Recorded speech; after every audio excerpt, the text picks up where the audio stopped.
There we go. I was trying to learn. I had to interview a couple of like country music stars over the last couple of weeks, and the one has like the perfect, like, she'd be like a porcelain doll waiting to go live and going off. And I was like, man, why haven't I thought of that this whole time? Because it always thumbnails on the worst face for me. Right. I don't know, but we're live. We're in the stall section. How are you? So, how are you? Fantastic. Yeah, we're feeling good.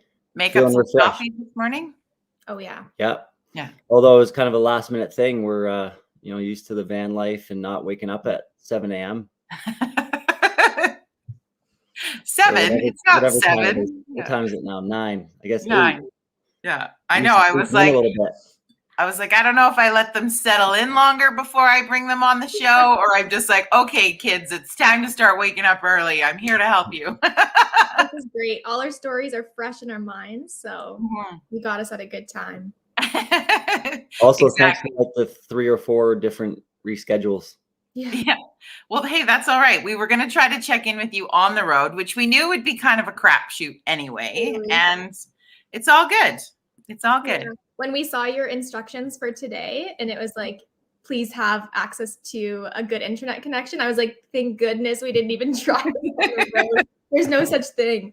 No such thing at all. No. Yeah, they make that sound really intense. Like it's like an extreme show, whereas we're pretty casual over here. Yeah. I mean, we did actually end up investing in a Wi-Fi router for our van. Yeah. But I mean, there's not a lot of spots where it's actually full bars and full connection, especially on the West Coast.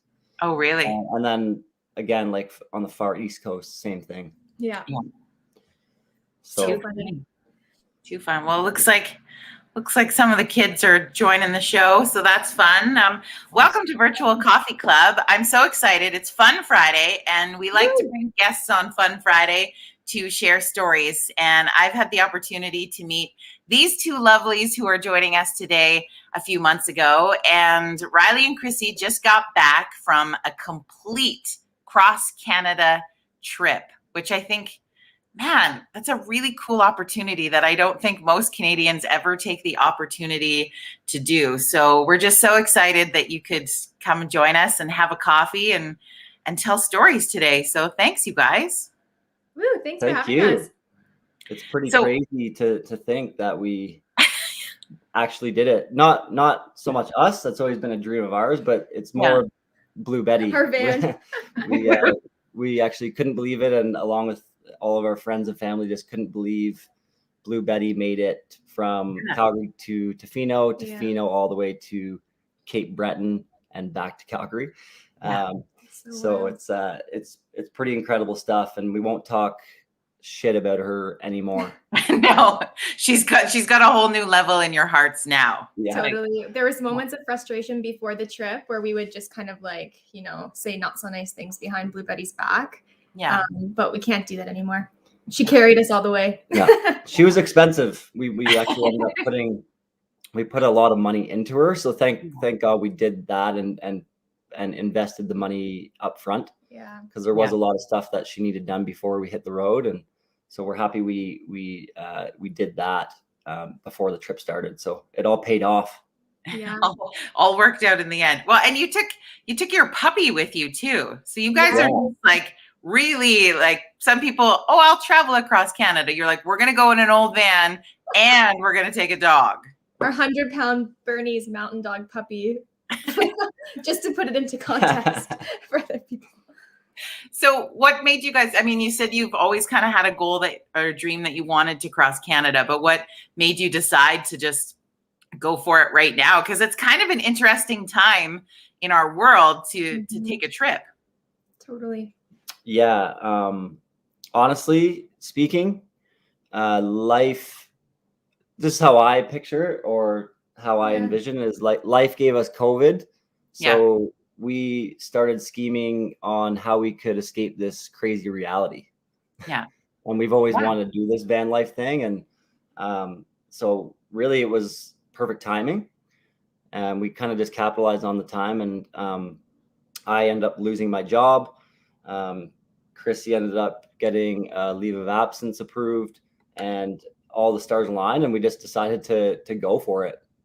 So you just go.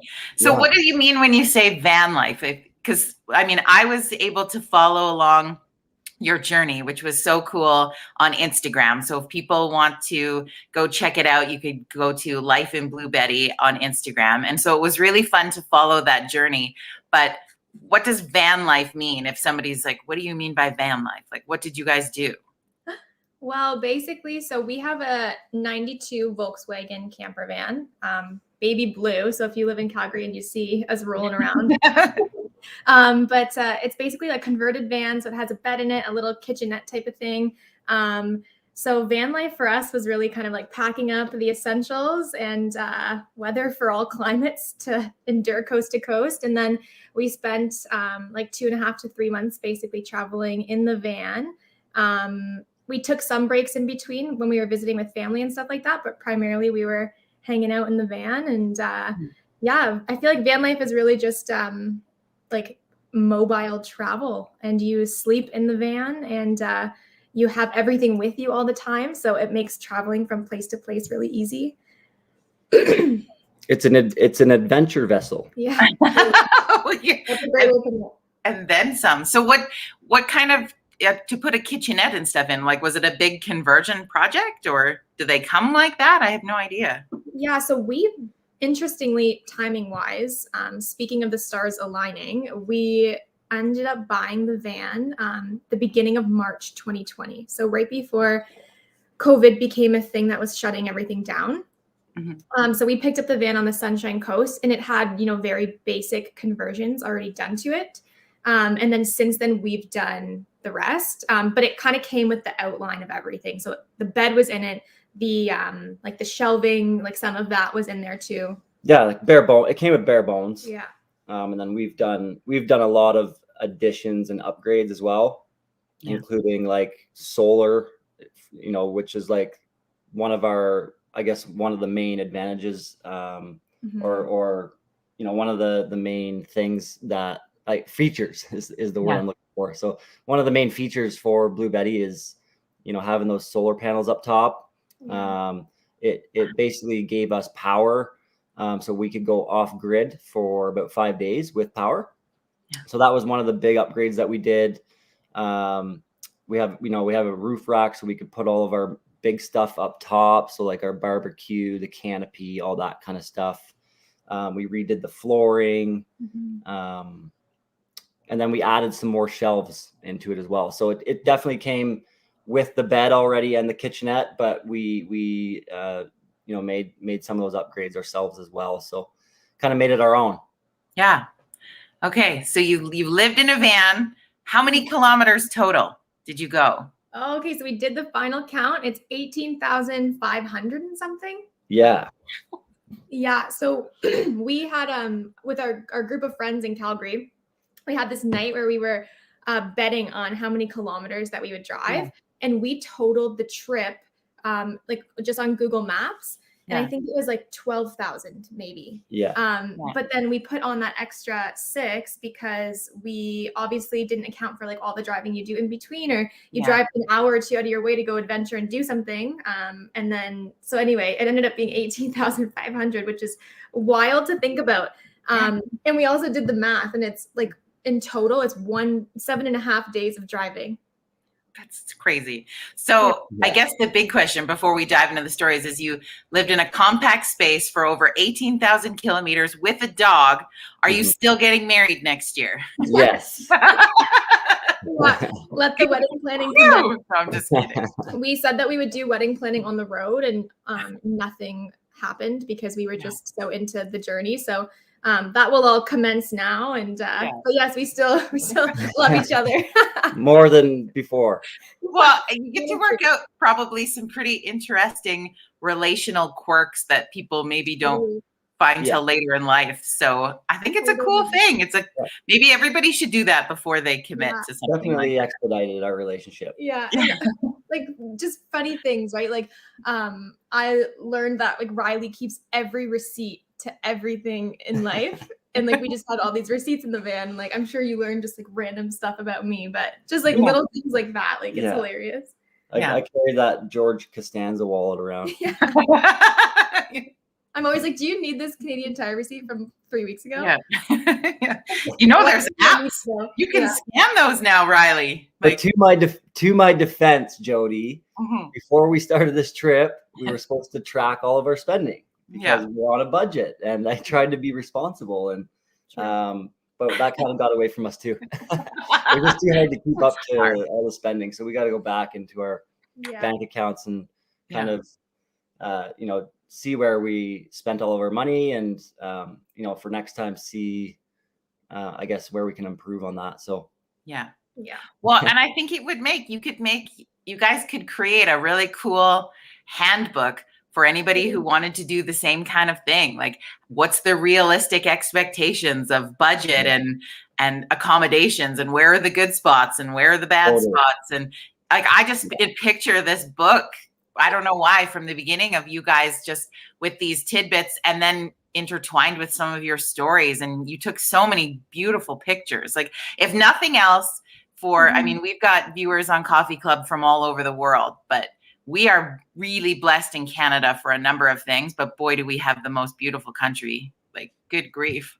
It's crazy. Wild. A lot of the stuff just like caught us by surprise. I didn't even know it existed in our own country. Yeah, just incredible. And to have both oceans like on coast to coast, so to travel from the Pacific to the Atlantic, and you just like, even the coastal towns, you don't feel like you're in Canada. It's wild. And then you in Northern Ontario, you're driving through the Canadian Shield, and it's also like this what the heck moment where especially you're like, in fall. Yeah, exactly. It's like stimulation overload for your eye. It really is. There's so many times you're driving, it's like I'd be driving or he'd be driving, it's like look. Just like constantly telling each other to look at what we're driving by because everything was so stunning. Which one's the better driver? Ooh. 50-50. We split the driving. I'm definitely more of a backseat driver than she is. Well, Reilly is better at like parking. Like I couldn't I shouldn't say can't, but I would have a hard time parallel parking the van, like stuff like that. But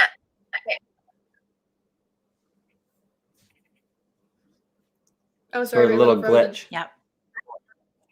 We're glitching. See, even in a stable environment with good Wi-Fi, we glitch. It's the world now. We're glitchy. But for sure, Chrissy is a faster driver. I know that much. Did you get any tickets? Pardon, Jody? Did you get any tickets? No, thankfully. Well, we might have if they were radar, and maybe they're just not mailed to us yet, but we'll let you know in like a month or so. It would be pretty embarrassing or sad to get a speeding ticket in a 92 Volkswagen or it doesn't go over 120 anyway. I mean, there's times going down hills we were pumping her up to 130, but she's happy between 100 and 110. Yeah. she has her sweet spot. That works. 100%. Okay, so what was it would be really hard to choose, I'm sure, but what was the favorite spot? I know, it's so hard. I mean, what the thing that we've been kind of telling people is it's impossible to choose one favorite spot. Yeah. But we do have like a top 5 if you want us to the audience to go through the top 5. Yeah. Awesome. Honestly, no particular order. I would say just kind of going from like west to east because that's what we did. For sure, Tofino is next level. We got to surf there. There's so many cool hikes in and around Tofino. So for sure, Vancouver Island as a whole has a special spot in our hearts. But I would say our favorite spot, maybe 2 spots on the island, would be, of course, Tofino, but then also Sombrio. Sombrio Beach had this crazy waterfall that was like hidden on the beach where you have to like follow up this like creek. And it's literally in this like 50-foot surrounding walls, all limestone green, like fluorescent green. And it had this like crazy jungle like waterfall that was like completely hidden. So that was So like crazy. something It sounds out like of this heaven. Yeah. world that I had, like, we just had no idea that this, like, Canada could produce such a thing. Yeah, it was crazy. Like it was amazing because we could park in the parking lot there, and then it was like a 500-meter walk to the beach. But this is actually a part of Juan de Fuca Provincial Park. So there's a 50-kilometer trail that a lot of people do, but they just have their packs and they camp on the beaches because there's like 6 beaches all in a row there. So it's like, 5 or 10K to each beach. And then, but we were lucky, you can drive down too. And then we slept overnight in the parking lot as well. So that was incredible. And it was like, honestly, you're walking down the beach and you can easily miss it, but you have to follow the creek up, maybe like not even 100 meters. And then you get into this, like encased waterfall area. So for anyone traveling out that way, I feel like that would be one of like my must sees to go and check that out. Sounds lovely. And then that's 2. And then like moving eastward, for sure, like this is right up there for us, would be Lillooet Lake. I don't know if it's Lillooet Lake or Lake Lillooet. Yeah. But that is about, I don't know, an hour past Whistler. It's on the Sea to Sky Highway, like the Highway 99. But it's this tucked away, literally surrounded 360 view of mountains. And we were there during my birthday week. So it was just a magical time to be there. It was super peaceful. We got to read our books quite a bit. And in terms of like moments, I would say this is my favorite moment of the whole trip. Is we got a campsite right on the lake, and we actually fell asleep to the waves. Like it was like kind of the first time we were able to keep our doors open and just like fall into a deep REM sleep with natural waves hitting against the shoreline. But the views there and just the serenity that we found was really special. Yeah.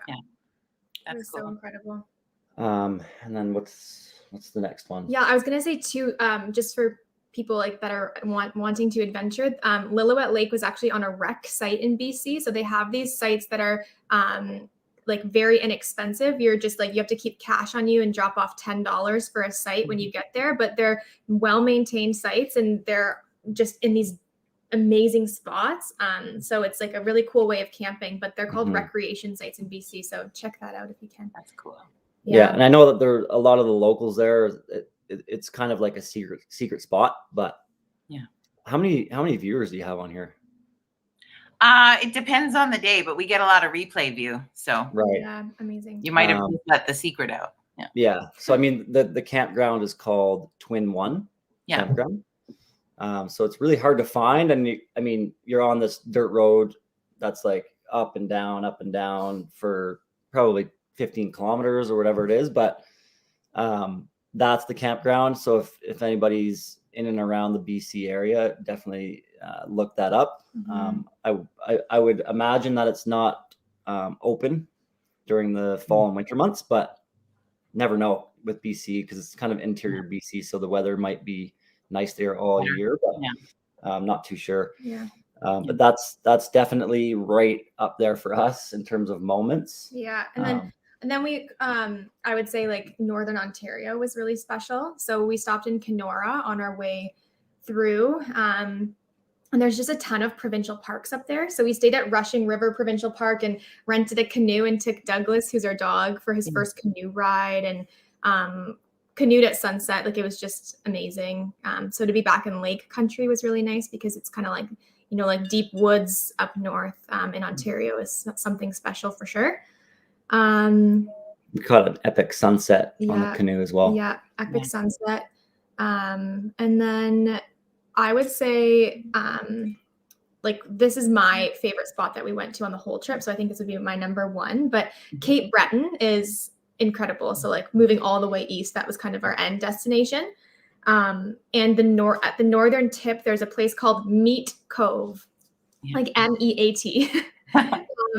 But this crazy drive up to the northern tip of the island, and you're surrounded by these like grassy mountains and cliffs looking out over the ocean.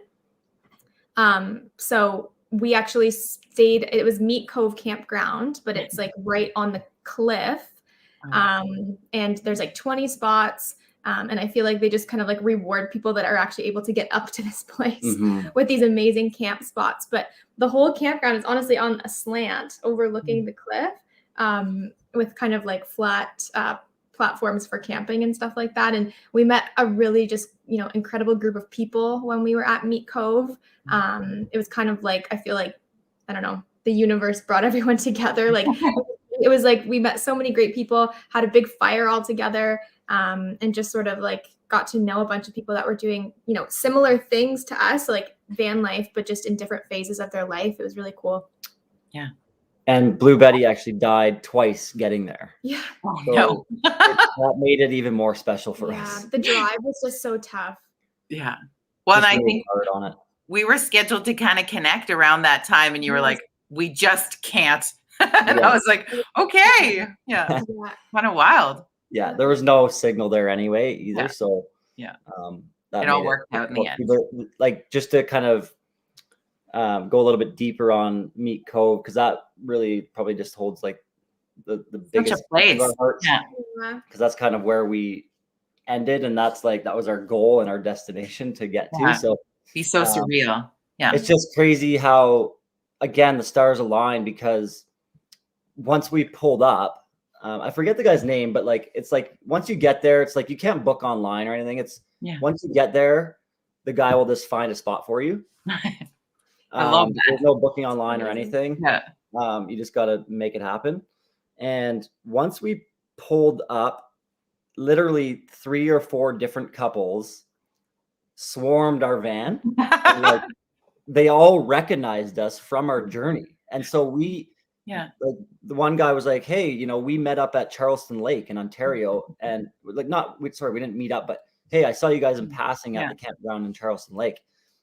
And that's in Ontario. Yeah. And then we see this guy in the furthest, like, northern tip of Canada, minus Newfoundland. But like, it's just crazy how like we saw them 3 weeks ago. And then, other couples are like, hey, we saw you on the Cabot Trail, or we saw you at Peggy's Cove.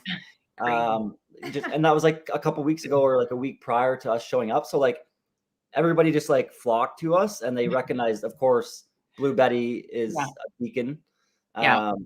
We have a Bernese Mountain Dog, which is like another beacon, unmistakably one of the best dogs ever. And then a hot blonde. Yeah. And, what else do you need, Reilly? You've got all your life things right there. And so everybody just kind of recognized us. Yeah. And I feel like Douglas is one of the ones for that sure. Can't miss. But it's just like they all swarmed. They started a fire by our van. We just kind of partied out our van that whole night. So it was just like a really special moment. That's so cool. Of like, one of the closures for us was just like a really neat moment in time where everybody came together, and it was really cool. Yeah. That is so awesome. What was not that I don't live in negative space, but I think there's learning lesson pieces. So what was your biggest, or what were some of the big learning lesson moments of the trip? Right. One thing, like in terms of a lesson, I think, in a van, less is more for us. So we had the ability to do our west leg of the trip, and then pit stop in Calgary, and then move on to our the rest of our journey out east. So we were able to assess all the things that we didn't use. And then honestly, we went from having 4 totes to 2, and we ditched so much stuff. So one of the lessons, I think, was just like, we didn't need or use still, even in our Eastern journey, like, probably I would say like a half of what we had in terms of just like, cooking supplies and that type of thing. So less is more was one big one. Yeah. Was it I feel like it would be a really freeing experience, because you leave all of the the bulk of material possession and life and stress, like all those things you got to just put over here for a period of time. Yeah. Yeah. It felt really freeing. You know, my favorite part of it all was like waking up and always having the excitement of driving somewhere new, or like no matter what, every day brought this newness of we don't know where we're going to end up. We don't know where we're going to sleep. We don't know what we're going to see today. So like so much excitement and newness. And that took getting used to at the start, right? Because like not knowing where you're going to sleep is sometimes, you know, it can be like challenging at times. But yeah, like just, I think for me, the excitement and having that just like something new always on the horizon was super special for me. Yeah. Well, I know you only had a few days of sort of decompression and reflection since you got home. So this question, the answer might change as you move on. But as of today, when you're reflecting back, what do you feel from this trip you will take and translate into your everyday life moving forward? Great question. Well, I think, yeah, that's a great question. I think that, you know, it comes down for us, like we learned a lot about each other and ourselves, especially when it comes to like conflict and conflict resolution. I would say that really helped us just, you know, it just helped us work together. It forced us to work together. And that's going to translate really well into this thing we call life. Together is really just working together instead of, you know, butting heads, where, you know, that happens some days. Well, yeah, we're humans. So, yeah. And, you know, sleeping in a van, you don't get the best of sleep. So, you know, you wake up sometimes on the wrong side of the bed, and, you know, but it was key to like understand that and recognize that, and then be able to work together when you're not having a great day. To bounce out of that. So I think that's probably one of the biggest lessons for us as a couple. Especially, you know, as we're approaching marriage. I think that's going to be really key for us. I was going to say, like, our setup and teardown process became this well-oiled machine by the end. I bet. So I feel like our teamwork and just ability to like get stuff done together is like, I think we mastered it. Yeah, we mastered that for sure. And then, you know, one thing that I like to reflect on, that, you know, I've been saying this a lot to Reilly, but I think like when you are caught up in like the 9-to-5 full-time work life, you kind of think like all I need to do to be happy or to like be stress-free is to not work. And I realized myself on the road, like there were still stressful moments living in the van. It's just different stress, right? So it's less about what's causing the stress and more with how you're managing it day to day. And because like for me, I know I thought, you know, as soon as I'm off work for this length of time, like I'm going to be happy and like there's not going to be any stressors, and right, which was probably a naive way to think, especially because like van life can be stressful at times. But yeah, I think for me, it was just kind of like learning that no matter like it's what you make it really. And just sort of like how you manage all the, you know, stuff that life throws at you. Yeah. I love that. Those are very cool. See, there's so many things. Now you could do like a spin-off book from the first book on like relationship tips. Like I've got a whole marketing plan right in here for you when you're ready. I love it. That'd be incredible. Yeah, so many life lessons. And you're right though. I think they'll come to like with time. And we got home and we purged so much stuff. I bet. So like just again, I think like following that less is more. The first thing we did. Yeah, we just like started going through cupboards and everything to just like get rid of stuff. And I don't know if we were aware of it at the time, but I imagine it's actually because we just like lived with so little for a few months. So now actually trying to translate that into our apartment. It's like too much abundance.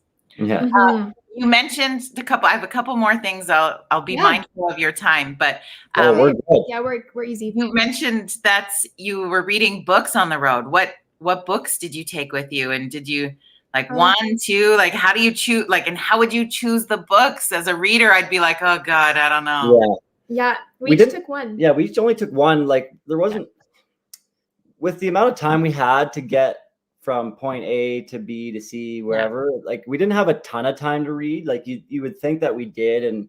But like we didn't stay at a place longer than 2 days other than Tofino. We like to start our trip. We had a 6-day stay at Surf Grove where we got some epic surfing in and some chill time. But other than that, it was no more than 2 days at a spot. Yeah. So it's kind of like a lot of this trip was driving, to be honest. Yeah. But we brought one book each. I brought The Monk Who Sold His Ferrari. Oh, it's good kind book. of like a self-mastery book. Robin Sharma. Yeah. Yeah. So found a lot of great tidbits in that book, just in terms of, some self-discovery and mastery assets that I need to work on. Yeah. And then I read Educated, so I know a lot of people had already read it. I just picked that one up. Yeah. Really? Okay. I'm so excited for you. It was incredible. Like I couldn't put it down at times. And like that's a good point. Like we were all over the place too, and we were balancing, reading with other things that we like to do. So if we were in a spot, it's like we wanted to hike, we wanted to canoe or whatever. We wanted to go to a brewery. That was one of our favorite things to do too. So reading was on that list. But yeah, we both made it through our book. Cool. Educated was so amazing. So I'm excited for you to read it.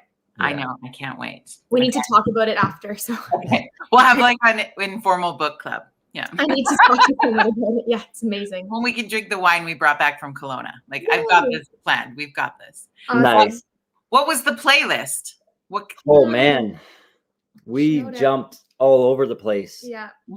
Anywhere from old school hip hop to chill folk to Beatles to Pink Floyd. Yeah.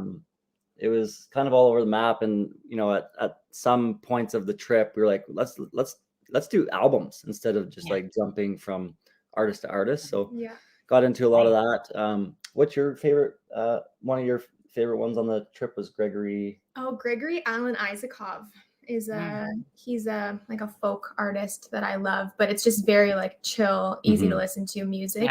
And I was gonna give a shout out to Trent, actually, one of our friends. He has a van life parked playlist on Spotify, and it's 24 hours long, and it's just full of great road trip tunes.